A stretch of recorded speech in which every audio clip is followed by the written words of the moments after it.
Matinud-anong tricycle driver miuli sa nabiyaang cellphone sa usa sa iyang mga pasahero. Ani ang good news sa report ni Luan May Rondina.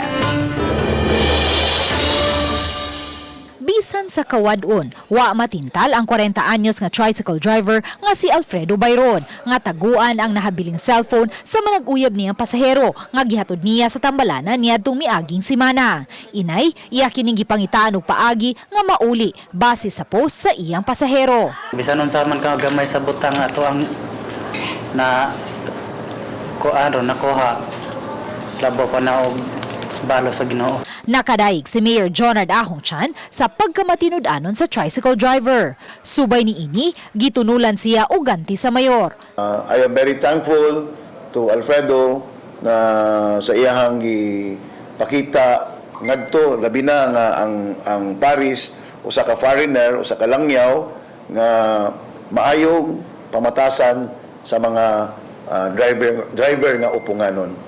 Uban ni June Solon, Luan May Rondina, Balitang Besdak.